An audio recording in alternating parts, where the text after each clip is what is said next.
Hey, this is Keith with How to Build Your Own Home. We are live. This is weekly chat from 5 to 6 p.m. Mountain Standard Time. Every Thursday evening, I'm just here taking some questions from people. I want to start off with kind of let you know what some things are happening in the market. I've got some clients, 3 clients right now that are trying to find lending. And it's a little more difficult than it was years ago. And even just a year or two ago, interest rates were lower. Banks were a little more liquid. They were offering stuff. But I found out some news that is kind of very challenging. I used to build for the United States Department of Agriculture, and they had a program in their rural development division that offered lending to first-time home buyers, that kind of thing. And it was a really good program. The interest rate could be as low as 1% based upon your income. And it had to be new construction. It couldn't be an existing build, or if it was a remodel, then it had to have a general contractor over the whole thing, overseeing the whole thing. Anyway, after talking with some people, the rural development offices, the USDA offices, are all shut down. They don't even know if they're going to be open in 30 days, which means that entire program that I built dozens of homes on over the years may not even be available. So that is something that helped a lot of people in rural America, because it was only supporting rural new construction, rural builds, stuff like that. And so as a result, some people are kind of scrambling, trying to figure out what they can do to acquire lending. And lending is going to be the challenge, especially over the next year. They may push that to 25% down payment. They could even push it to 30%. Right now, the average is around 20. But with that program, there was 0 down, as long as it was within a certain price range and a lot of other miscellaneous factors, and you had the right income. So what's going to happen? What's going to offer people the opportunity, the assistance? I just called a lender, a good broker friend of mine.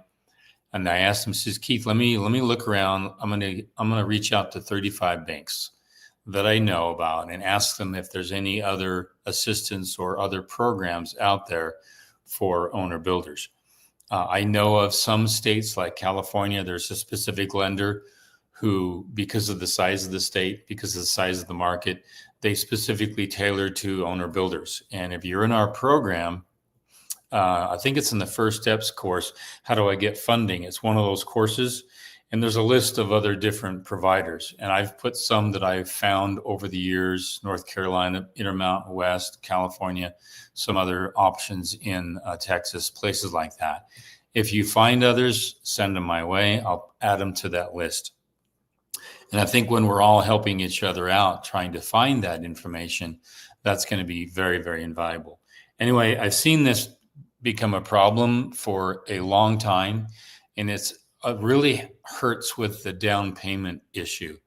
And so down payment assistance has really been the Achilles heel in a lot of jurisdictions, not really having a resource for that.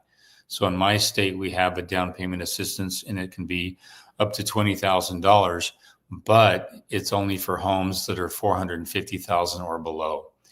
And the problem is that gets to be really hard to match or even secure when you have a larger family, or when you have a multifamily, others moving in with you.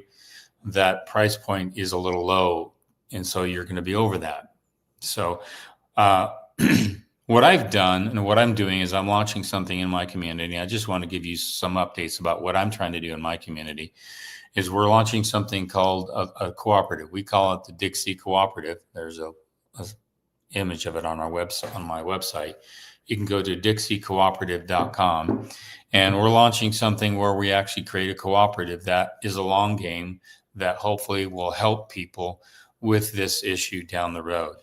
One of the biggest issues is that people rent and they pay a high dollar amount for rent, but during that period of time, the rent is often more than the mortgage. My wife would even attest to that. A lot of times people are paying a higher rent amount than a mortgage amount, which makes it difficult to save. So because you can't save, you're paying a high amount of rent, then it's really hard to get that down payment assistance. So the program we're trying to launch in our community saves homes from despair, one of the biggest signs of cultural collapse is the blighted neighborhoods or the unimproved homes that go into disrepair. And that's the first sign of a cultural collapse. Just look at Detroit.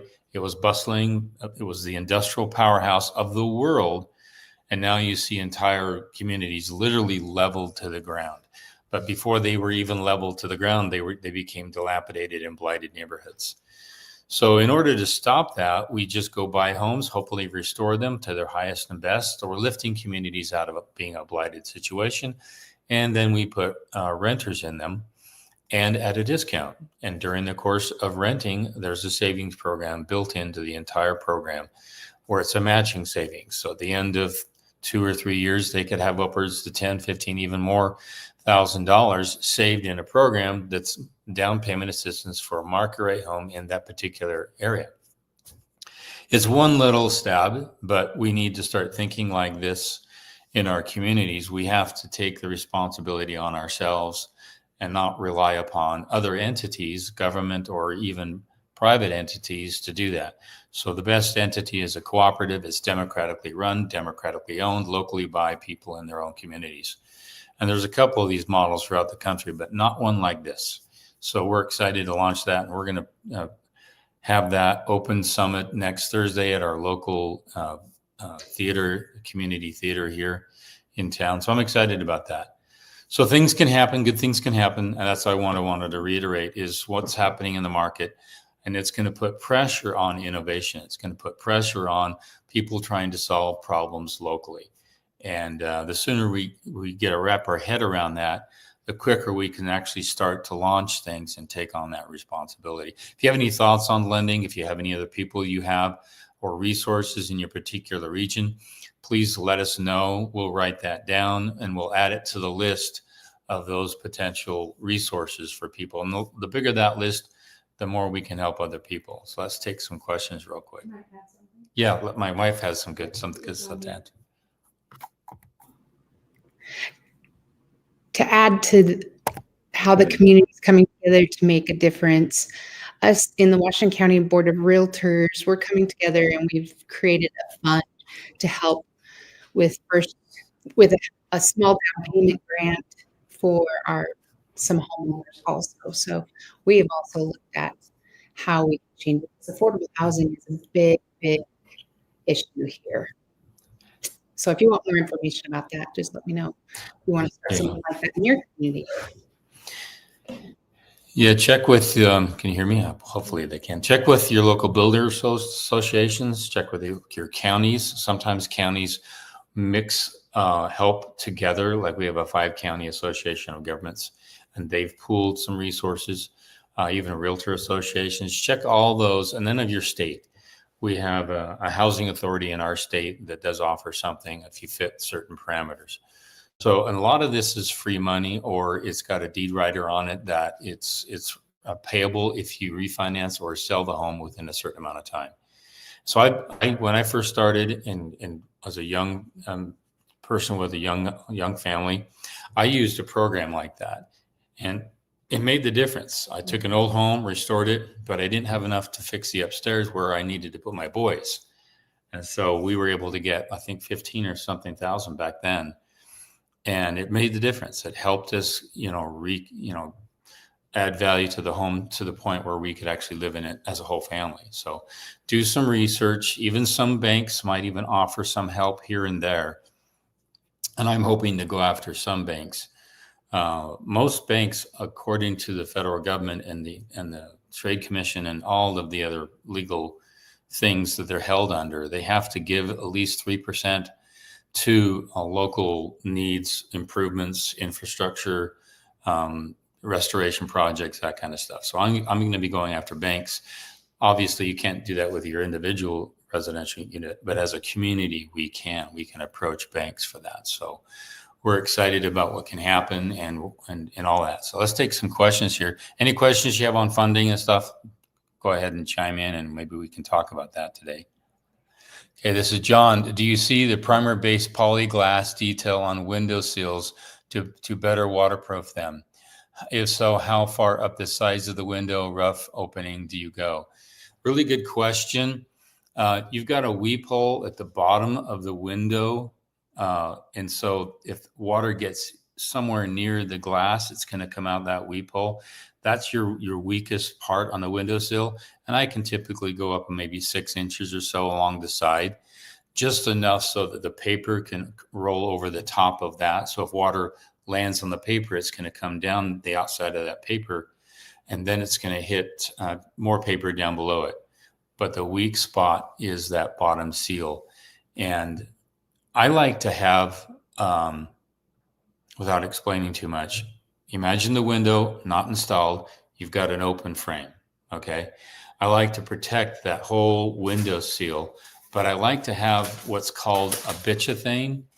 And I'm not a fan of liquid applied. If you do the liquid applied, it has to go all the way down and it has to meet the foundation. And I've seen people put liquid applied on their window seal, but then they stop like 6 inches down, then you've got open exposed wood. So that's not any good. And if you paper it, wind water can get behind the glass and behind the flashing, it can still destroy that whole wood substrate. So I take that all 6 inches on top of the seal, up the window, and all the way down, maybe 6 or 4 inches or whatever to the sides beyond that, and all the way down to the foundation. That's the most ideal protection. Other than that, coating your entire house with some sort of a polyglass would be great. There's my dog. She's wandering around. But yeah, you don't want to have any exposed wood underneath that. And if you can avoid that, you can really save your home. I watched a video by Matt Reisinger, and he showed that destruction of a window he put in, and he didn't cover up the exposed OSB, and it was one of his worst mistakes he made. And he was open about it and showed everybody, hey, please learn from my mistake. And it's all because of how water travels behind stuff, and we don't protect the stuff behind the stuff, and as a result we have damage. So good question. Peyton, hey Keith, I vaguely remember seeing some MREs in one of your videos. Can you talk about that? MREs. What's MREs? I used to be a backpacker, and it's MRIs, but that's not MREs. I don't know what MREs are. So let me know what MREs are, and I can respond back to that. That's the only questions I have. Yeah, I'll just say Tyler's in Southern Utah. Ask who and where they're at. Okay, he's in Southern Utah. He's in the planning stage. Great, that's awesome. There's Alex. In Birmingham, Alabama, still doing budgeting and finding lender. Okay, that's cool. We've got Western Wyoming, this is Brady, finishing framing and doing rough ends and windows on current build, also finishing framing on 800 square foot deck and wiring a 1,200 square foot shop. That's cool. That's awesome. That's 1,200 square foot shop. Don't do one circuit on that one. That's a big shop, 1,200 square feet. Make sure you get 2 or maybe 3 20 amp circuits at the very least in there. Because if you're going to have a lot of plugging into stuff, you're going to hit the breaker a couple of times because it's going to trip. That's a trick I learned. When I first started building, I just did one circuit, 20 amp circuit, and I went to all the boxes with it. And as a builder, I'm tapping into way too many outlets. And so if you have 2, that's really great. John Terra, does the subscription to your course allow me to have access to the subs you like to use in the location we are in? I'm having a hard time getting a couple of subs to answer the phone or email. Why don't you reach out to me and do a consult? Usually I offer that to consultant students. So we can have a 1-hour consult or a 2-hour consult, and then maybe I can talk to you and relay some help in your direction. But usually I reserve that for the GC consultant. I have 4 or 5 of those locally. And when they purchase that service, I give them all my subcontractor list and all of that. I met an excavator a long time ago, and he taught me something, and it's really kind of privy to this whole situation. And he said, I dig pools, and I've been digging pools for a very long time. And so he learned all of the different subcontractors for a pool, the rebar, the shotcrete, the finish coat, the plumbing installers. There's 4 or 5 different separate individual subcontractors to do a pool. And he used to give them out free. Do you know anyone, all the people that do a pool? And he was giving them out for free, but it took him a long time to find them, to qualify them, and to know how good they are. And so then he said, yeah, I've got them all, but it's going to, I charge $500 for it. So if you give me $500, I'll give you all the best that I know in my community. And I didn't think anything was bad about that. But I'm kind of the same way in my community. And the other reason why is because I have 1 or 2 deep on framing, 1 or 2 deep on concrete. And if they're busy with other people that I don't know, I can't get my work done. So that's why I say, reach out to me and we can work out maybe a consult agreement. And then I can make sure that that it fits with my schedule, fits with your schedule, because I just don't give them out because there's some people that I wouldn't want to put on my subcontractors because they say, Keith, don't ever send me people like that again. Because I never know. I never know what a owner builder is going to be like. I've had clients that have run me so ragged, so stressful, and I bring that home and my wife doesn't like it. And so I don't want to dump that type of person onto a subcontractor because they trust me and I trust them. And so kind of a small vetting process kind of needs to take place. So if you're interested in that, and if you're in the southwest of Utah or even up in Summit County and all that, and you want some additional help with finding subs, and you're all throughout Utah, even in Nevada and northern Arizona, I know a lot of different subcontractors. So if you're interested in that consult, reach out. Okay.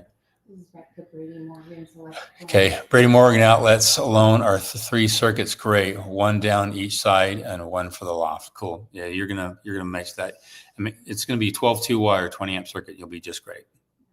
Okay, Tyler, what is the benefit of having the HVAC equipment in a mechanical closet if the insulation isn't at the roof line with spray foam, but at the ceiling with standard bats? Even with standard bats, that's going to be a little more efficient because it's going to keep that little attic area or that small little space from getting up to 140 degrees. It may get up to 100 degrees, but that differential in temperature is huge in an attic.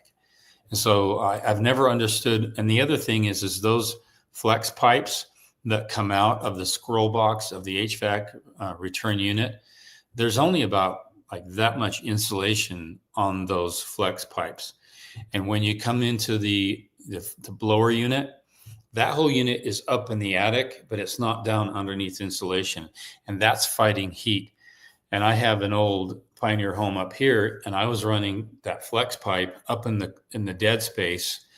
And the first 30 to 40 seconds that air would blow, it'd be super hot during the summer, just super hot. And in the winter, it would be super cold. And so it took a long time for all that to heat up. And as a result, it was very, very inefficient. It wasn't embedded in insulation and it wasn't inside the conditioned space. So when I design a home, I bring as much of the mechanical, even the flex pipe, inside conditioned space or underneath a really good 24 inches of insulation in the attic. The more you can do that, the more efficient it's going to be and more comfortable your home's going to be. Okay. Robert, any suggestion on rain gutter for high snow mountain areas? The melting and dripping causes significant ice formation at ground level in some areas around the house. Really, really good question. A couple, 2 comments on that. All right. The worst part is when snow drops from a higher elevation onto a lower elevation, meaning from a higher roof to a lower roof. And that sudden droppage, if it hits the rain gutter, it's going to do some damage. So I've seen people take some aluminum flashing and they tuck it under the shingle, under the roof, asphalt, or whatever it may be, and they have it literally overlap the rain gutter. So if it hits that and slides off, it's not going to catch that rain gutter and tear it off. So you can do some protection. Second thing you can do is there's some heating elements you can put on your roof that would actually help melt the snow in that particular area. So as it's sliding down, it's going to melt. Really good rain gutter installers are pretty good at avoiding putting the rain gutter too high up, so it's going to catch the snow as it leaves the roof. They put it just a little bit down. And I love metal roofs. I don't care what size metal roof, but most of them will just slide right off. And I watched it happen on a roof I just did up in the mountain. I watched the snow come right off and it missed the rain gutter. It was pretty cool. The hard part is when you use asphalt. The ice is gonna bind to the asphalt and it's gonna build up, and then it's gonna slowly trickle down into the rain gutter. When it starts trickling down into the rain gutter, that's when you have buildup, because the rain gutter is cold. You have a cold condensing surface, cold air all the way around it, and all the ice starts to build up. So on a mountain home I just completed, I have no ice buildup because I have metal roof on the entire roof. So I could talk forever on that, but those are some general parameters I try to make sure I take care of and watch that. But keep in mind, if snow is going to slide off, I have small field structures on my roof. So if a little snow comes off, it's not going to hurt anybody. If you have a big field of maybe 4 or 5 square, which is 500 square feet, and it's going to slide off, it could hit you. And I know people have died from that. So you might want to put some snow stops up on the roof, and the snow stops would slow the melt, slow the sudden movement of the snow, especially over an entrance, over a front door or back door or something like that. The rest of it can slide off and land where you want it to land. So there you go. Okay, Golden Bird Brain. Hey, Patty. I like that name. Thank you for your advice. Is the septic system installer typically responsible for hooking up the electrical to the control box? No. Any electrical, and that's going to be a high power. Anytime there's high power, that is going to be your electrician who's going to make that connection. Now, if it's a low power, such as a thermostat switch or a valve that's going to come off and on, that's low voltage, then they can hook that up. But generally, if it's high voltage, that's a 15 amp circuit, then that's going to be your electrician who's going to hook that up. And also, if there's a transformer involved that's going to dial down the voltage that is coming from high voltage, also your electrician will take care of that. So, and if some of these subs are trying to connect electrical, they're not licensed to do that. You got to make sure you use your licensed subcontractor for that. Okay, Kim Winter, does the framer do the windows? You need to ask for them to include it in the bid. In my particular area, framers will install the windows. However, they like it if they get there and arrive at the right time, so that just as they're finishing up framing, they can go ahead and pop in the windows.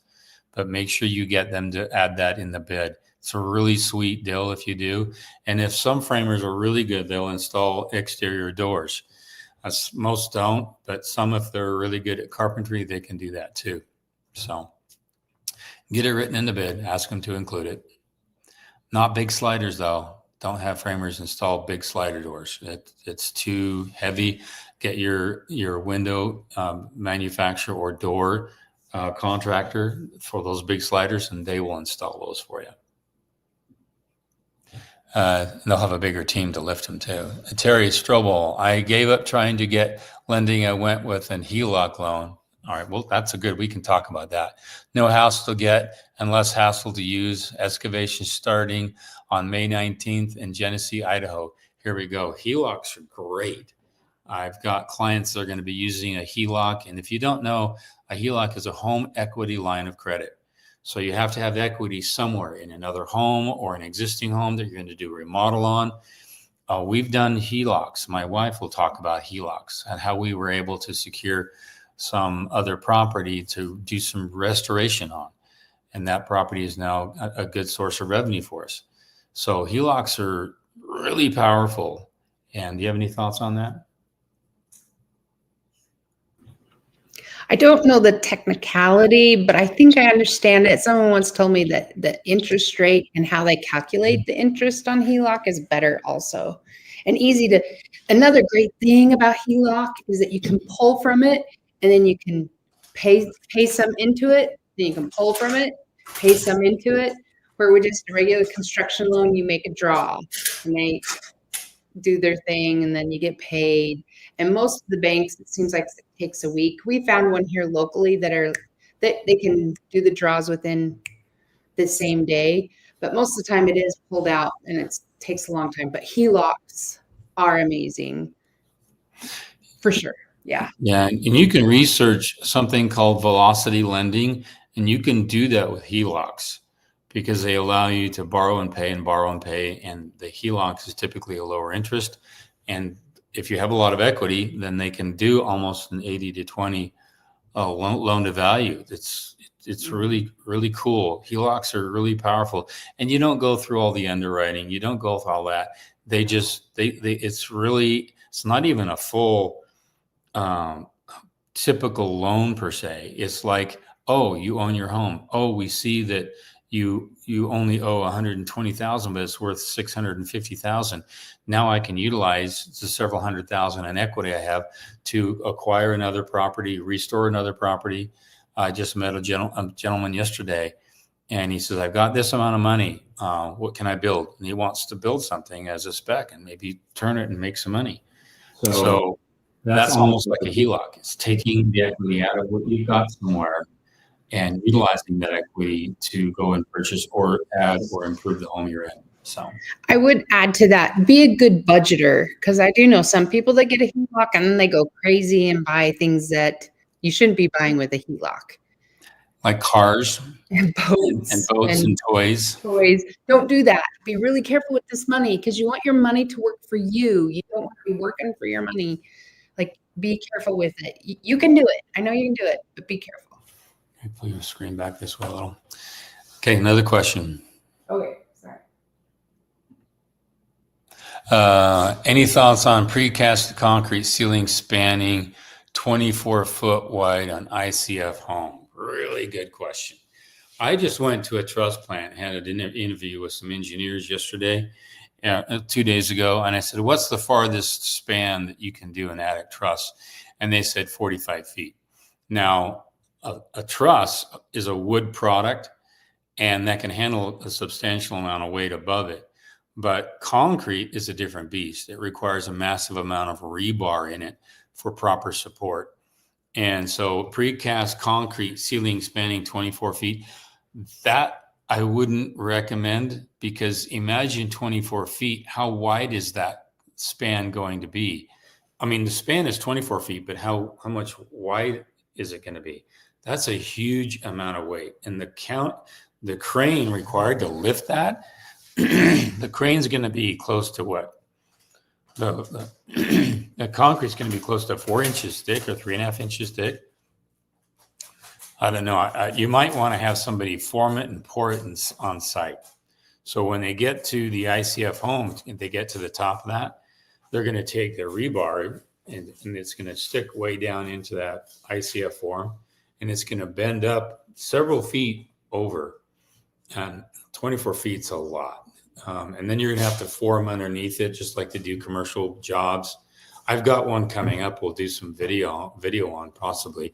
It's a commercial job where I have to have a concrete cap over the top of the couple of areas inside the building, mostly for security.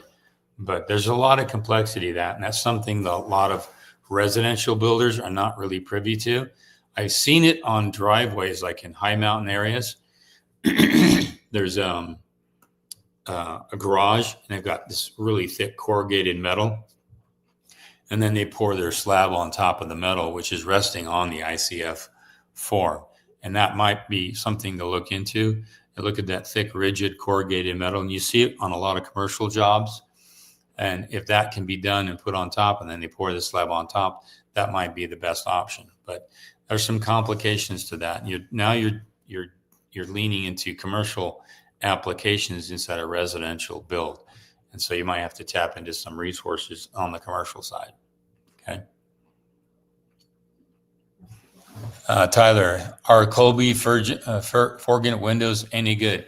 I'm of the opinion, and this is just me, to almost get windows as affordably as you possibly can, because most of them have to abide by low E features. Most of them they all have to have a thermal break in there to meet certain criteria.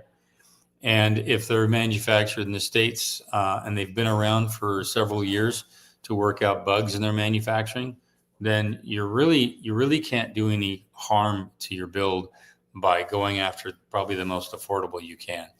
And people might scream and yell at me for saying that, but I've looked at windows more than just about anything else. And affordability is one thing I really, really try to press on people. It doesn't make sense unless it's triple pane, and most glass are double pane. They have the argon glass in it. They have argon gas. They have everything they basically need. It's whether or not they have a good warranty and how affordable can they become. And you might be surprised how affordable you can get windows at a lot of box stores. And they offer, I know just about every box store offers 7 or 8 different suppliers, manufacturers within the region. And so you might want to check with them, and they'll give you some bids. Take your plans to them, check them out, look at local suppliers. I've gotten windows from every source you can imagine, just about every place in town we've purchased windows at. And so if you're really starting out as a first-time home buyer, look at the most affordable you can get, and you might be surprised.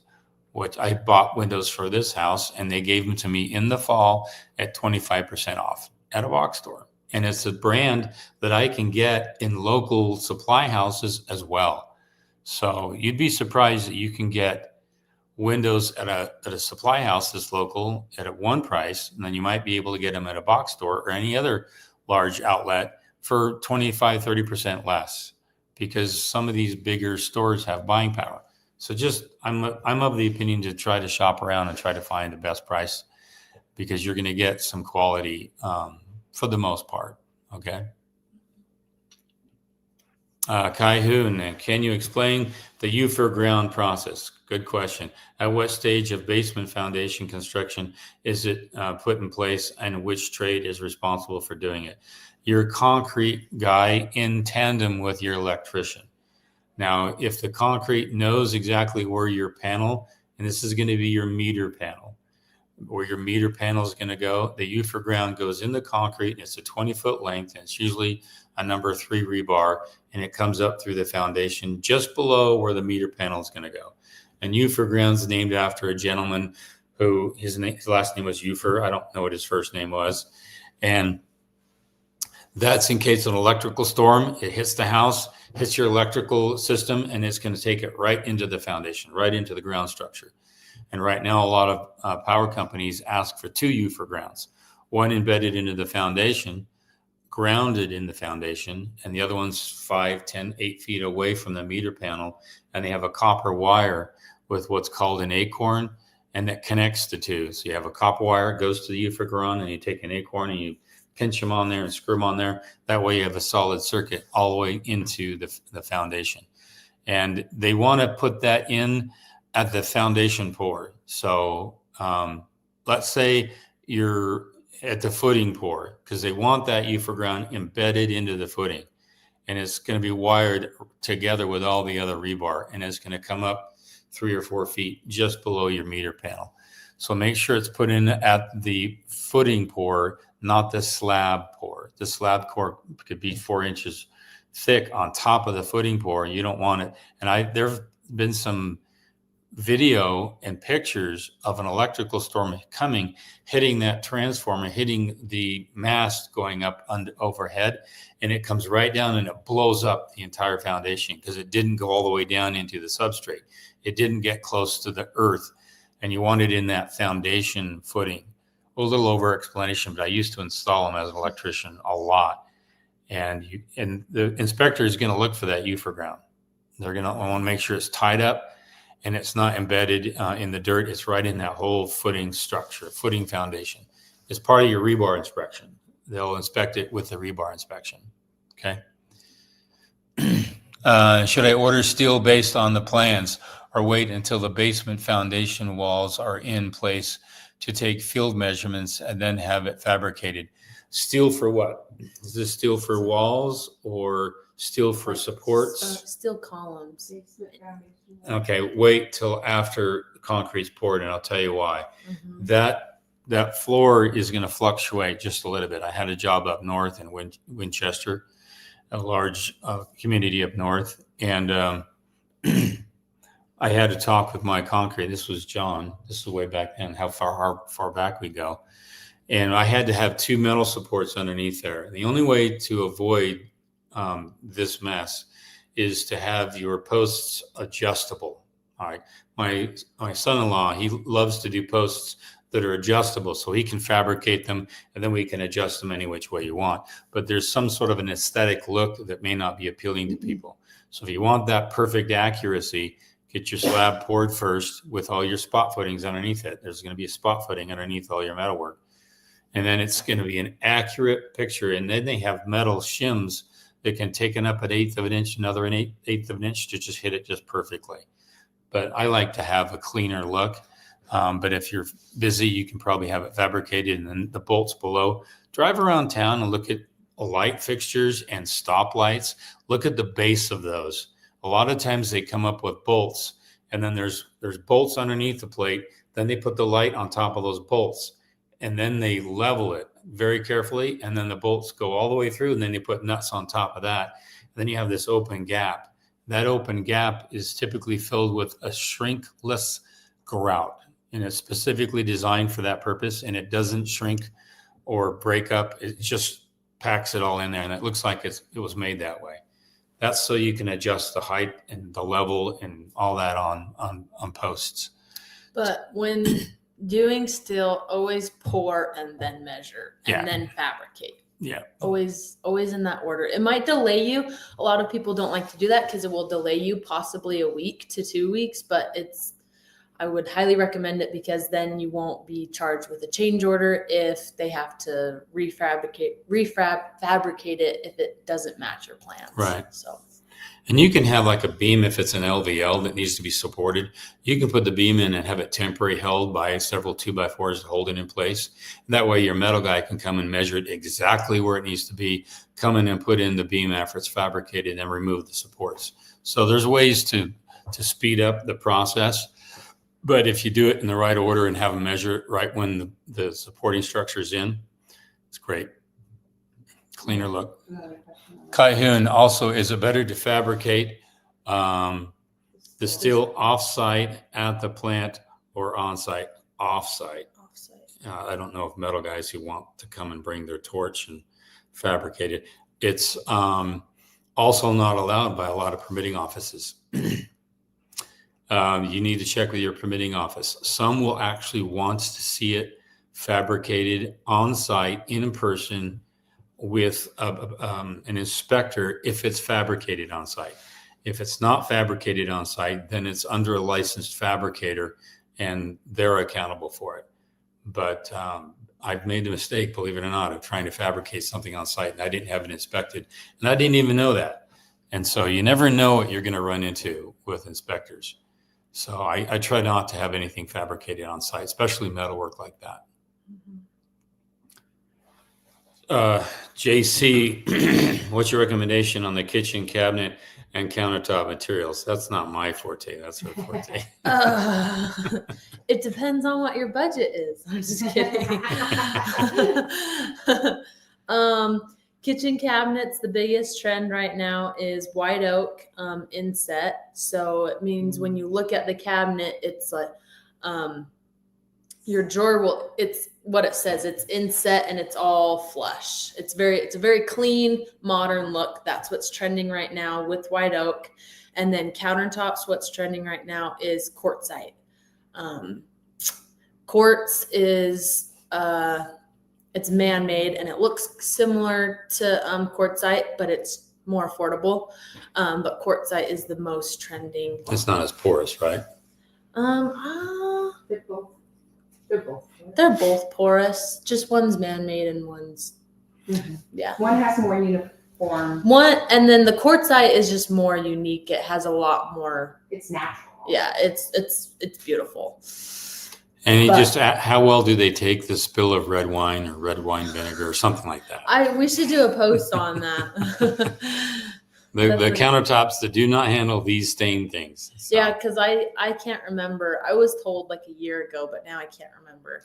Yeah, people are taking a lot of methylene blue now, and that stuff stains like there's no tomorrow. Mm. And if you get a little bit on the wrong quartzite or wrong product, and then also, if you do have money in your budget, just a beautiful detail like on your kitchen island is if you miter the edge and you have that thicker profile. It's a it's a nice finishing touch. Yeah. Good question. Mhm. JC, I am debating whether to build a duplex or building a single family house with an attached ADU. Do you have any opinions on one option over the other? I think any house I own should cash flow some. Good Yeah. question. Good question. Good question. I have some thoughts on it, but I'm curious to hear what Kinsey Well, has. if I was in that, I don't know how to do. what would you do? I like the ADU because I personally don't want to live in a townhome. Yeah. I would do the ADU for sure. Good answer. Good answer. And well, I guess it would depend if what your end result is. Are you gonna? Is this gonna be your first? You have just a duplex and they're the same, and you're just gonna live in it, and Yeah, so if you it get was a a low rate, starter, and then you're gonna move on to something else and just keep that as a rental. You can do that. That might be easy, but I would definitely build a home with an attached ADU that you could work with because it's just prettier and and then you can enjoy living there. And the ADU is kind of an accessory. It's not a main dominant feature. Twin homes, I think, people still build them, but nobody wants to live in a twin home. yeah. Okay. Because it looks like a rental, it looks like this, but I believe in the ADU because you can now have a rental revenue source in your home without it being, losing its value as a single family home. And you want to keep it as a single family home because I think that's going to actually merit more value down the road. And I think it's going to show more equity and more resale and all that. Yeah, that's what I was going to say. Resellability. If you had a home with an ADU, Yeah.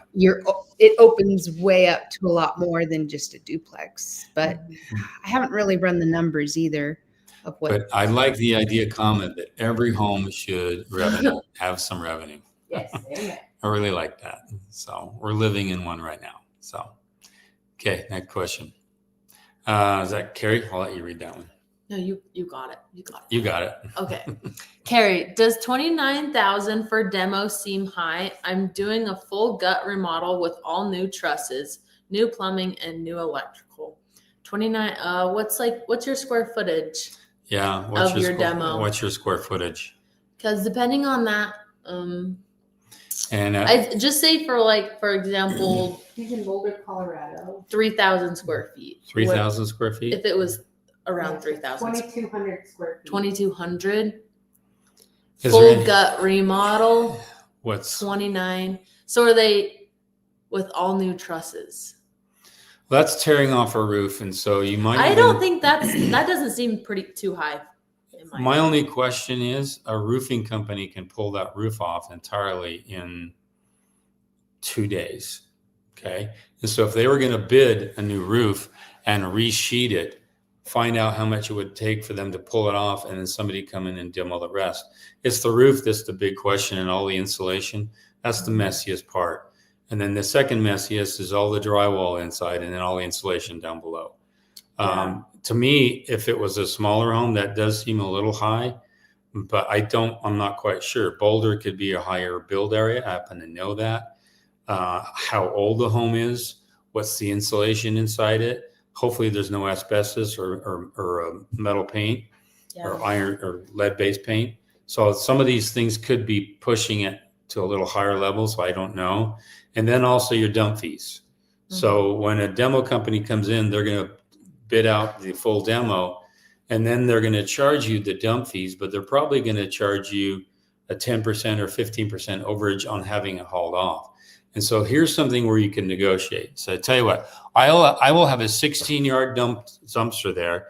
And how many times do you think we'll need to empty it? All 3 times? Okay, I will handle that if you come and handle all the labor to remove it.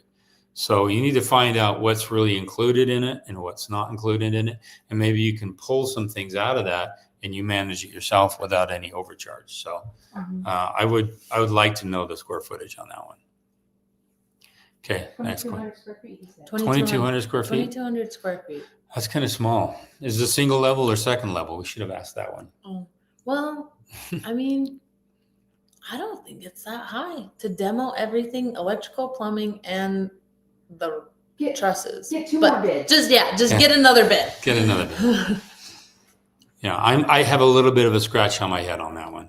I can't say it's good. I want to see some other bids. Like in the past 3 hours today, I've got a bid on something. I won't mention what it was, but one bid came in at 77,000. One came in at 57,000. Okay. That says a lot. That's a big difference. What's the difference on that? 20. 20 grand. Okay. Sorry. I don't know my numbers. These ladies in the numbers faster than I do. So that's a huge difference. And so if you get another bid, you might see a difference that will help you see where the ballpark is. Was that our Okay. roofer? Nope. Oh. No, that's somebody else. Okay. BM, what does that say? I'll let you read that. My glasses. B on. Mills, building a home in, is that Colorado? Yeah. At 8,000 feet. Do you foresee any issues using a wooden front door on a south-facing house? Don't do it. Don't do it. Don't. It's going to have problems no matter what. First of all, you're at 8,000 feet. So you're going to have super, super freezing in the summer. And then during the summer, you can still get some hot hitting that You door. said super freezing in the summer. No, super freezing in the winter. Okay. Sorry. It's been a long day. It's been a long day. Break. It's okay. I got sun on the brain today. It's okay. I've never had luck with doors. However, I did do a high-end custom door. It was facing south, but they had a nice portico over the front porch that covered it. And so the sun only hits the bottom 2 feet of the door. If your sun is going to hit full exposure on the door, you're going to have weathering. It can split. I never know what kind of wood you're going to use. If it's oak, it's going to split. If it's a lot of bad stuff can happen. I'd go with a full metal iron door. You're never going to have any problems. You won't have to reseal it. You won't have to reseal it. And plus, you're going to have a thermal break inside that door. You're not going to have that inside a wooden door, which is a terrible insulator. So it used to be fine, popular. A lot of people put on, wooden doors. I've got an old wooden door in the front of my old part of my house, but they're not very efficient and they require tweaking over the years, especially the first 2 years of the install. After they're in there, you're going to be seeing some, oh man, I got a gap up there. Can we tweak the hinges to get it straight again? But if just a lot of factors, and if you're going to hit sun directly on it, at least 3 to 4 feet up on that door, you're going to face some issues over time. So I'm not a fan of them. I used to be, but now with iron doors, the way they are manufactured, it's pretty Metal slick. doors are gorgeous too. They're gorgeous. There's a lot of beautiful options. That's a new trend. That's a good trend. That's a good trend. Okay, next question. There's lots of comments every time I have a conversation. Oh. Somebody something about cabinets, anything but particle board. Yeah, anything but particle board for Yeah. cabinets. Oh, and what else do you like? The dove. I love dovetails on the drawers. drawers. It's a little solid door.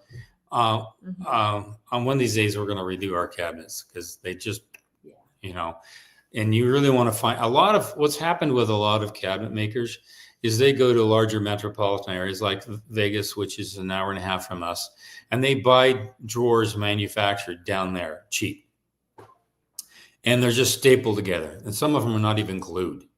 And because they're not even glued, they're just terrible. And so I always look at, when you look at home models, guess what guys do? They look inside the garage. It's one of the first things they do. They look inside the garage to see how big it is. Okay. And then they open the drawers inside the cabinets and they look at the side. Oh, okay. That's crappy. That's what guys look at, and so women look at the whole kitchen and the bathrooms and stuff. Guys look at two things and it's the two things they look at to see the quality of the home. And so, look around, shop around, and you'll find some good stuff out there. Some good guys who will make some quality materials. Mm-hmm. So back to the 2,200 square foot, he says it's a single level 1950s. Okay, you'll have some lead-based paint in there, and that could be an issue. And you could also have some asbestos in there. It's a young enough, old enough home where that might be a case. I'm not a fan of, oh no, asbestos. I think a lot of people made it more than it is to be. If you're properly protected, you should be fine. But check into that. And that's probably why it might be a little on the higher side as far as I'm concerned. That's a small home, single level. You're only going to be up 9 feet max. maybe 10 feet in some areas. Mhm. And so to me, if it's like a rambler or ranch home, that's the simplest design there is in the world. And the trusses on that, and if there's no dormers and no upstairs, that's just an easy swap out. So I'm just thinking it's a little on the high side. My gut feeling is. So, that demo that I just did a couple months, well, probably like 6 months ago, it was 4,000 square feet, and we tore out all the flooring, cabinets, and wallpaper, and partial drywall, and it was only 10,000. Only It was 10,000. 10,000 Okay. for just the flooring, Mhm. just the flooring and cabinets, and I still had to do all the dumpster and everything. Yeah. So, like, to me, 29,000 seems good because that's all your drywall and electrical, plumbing, and flooring, cabinets. What I don't know. Some of the electrical can stay in there, and they're just going to run new electrical side by side it. Yeah. So I've done that before. And most of them, if they do take out the electrical, they're going to take that and recycle it. And you'd be amazed how much money you can make on recycled electrical wire. Mhm. So keep that in mind. They're going to pocket that. And I've done roofs and I've done electrical, and I've gotten several $100s just on a truckload of recycled material. Mhm. So you can say, hey, leave that here, and you can negotiate these things. The more you know, the better off you are with your pricing. So good question. Okay, next one. Praise Jesus. I like that. Does 20K labor cost seem high to hang sheetrock in 2170 square foot house? 8,500 for materials. 20,000 for Labor. labor. Yes. Oh, so it's 28,000 for a 20. Yeah, that's high. That's high. She's smart. That's She picked high. up on that real quick. Yeah, That it's is just high. for It's a 21. level It's three. It's level 3. Level 3 is not hard at all to yeah. match. That's like standard. That's more than 50% of the material cost. Yeah. And so it's almost double that, more than that. And typically on some labor, now granted that sheetrock has several different crews, one to hang, one to tape and texture and sand, and then tape and texture 2 or 3 times until they get it where it needs to be. But that seems kind of high. You want to get 2 extra bids on that one. I Praise think Jesus. it should be closer to. 17. I was gonna say 15. 15 to I think it should be 17 closer to should be in that for range. material and labor. Yeah. 15 to 17. Yeah. And sheetrock is manufactured in the States, so it shouldn't have any tariffs on it. I know there's sheetrock from China. It's really bad stuff. Want to avoid it, and I don't want to go into the details on that. But most gypsum plants are here in the United States, and they manufacture it here. So that's a little on the high side. So Mhm. She was just saying that. okay, I used this guy before and does good work, but his labor costs jumped up in the last 4 years. Yeah, that's really high. He's Mhm. probably getting a lot of work. And here's what I've noticed. Yeah. We had some subcontractors, we won't mention their names or the subcontractor that they are, but they were increasing their prices, and we were just kind of friends with them, and things went merry along. And then I have a networking group I belong to, and I had a painter come in and he says, yeah, let me bid something. And he bid it out. I couldn't believe the price, and I couldn't believe the quality, and I couldn't believe the communication. I couldn't believe all these great pluses. Mhm. And so I left the other one. The other one called this morning, by the way, looking for work.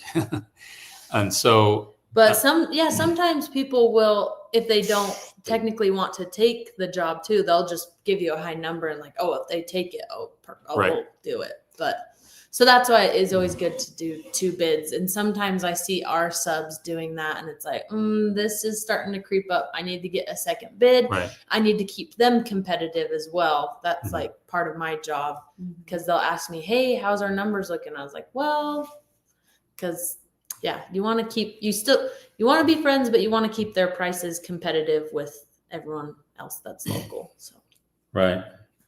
And I, just as a sidebar, I had a client, there are 2 subcontractors. I said, please bid your plan per plan. meaning don't say I'll do this and this and this. At the end of it, make sure you say per plan. And he did that. One didn't do that. So we got to talk about these two bids. Mhm. And so because when they say per plan, that means they're held accountable to everything that's in the plan, right? But if they just say, I'll do this and this and that and install for this job, and they don't say per plan, then it's harder to hold them accountable to that. Mhm. And so there's some things you want to make sure that they put inside the bid. And when I get a bid that's texted versus a bid that's got a formal spreadsheet to it, that's also some red flags. We've talked about that before, but there's good things to consider there. Mhm. We'll take the next question. Yeah. Okay, So we're done early. Hey, we finished it earlier. Couple things to think about. Again, I'm asking if you have any good lenders, share them with us. If you have any questions, you can message the instructor on the website, and then I will get that. I will print that up, and then I will put it in our chat. So if you're not able to listen to the chat, I will get that message on our website at How to Build Your Own Home. And there's a form that says message the instructor. You can actually submit your questions. I will get them, I'll print them up, and then I can answer them here, even if you can't be here, and you just listen for it, and I'll mention your username. And then because of that, you'll be able to listen. And a lot of people are doing that. I had one question, I forgot to print it up, but I'll remember it next week. And I'll have all those ready for next week. So remember that, and take the First Steps course. If you haven't done that already, it's phenomenal. It points you in the right direction. And then, of course, the self-managed course. At the bottom of this First Steps course, there is a coupon code for that self-managed course, and it is the best in the industry. It's got more detail and more help and structure and lining you out perfectly than anything else that's on the market. And trust me, it's phenomenal. Take it, check them out. And then, of course, like and subscribe. And we'll see you guys here next Thursday. For those that are here and want to be here next Thursday, every Thursday from 5 to 6 p.m. Mountain Standard Time. Yep. Right? Yep. Okay. Kinsey and Dad checking out until next week. We'll see you guys then.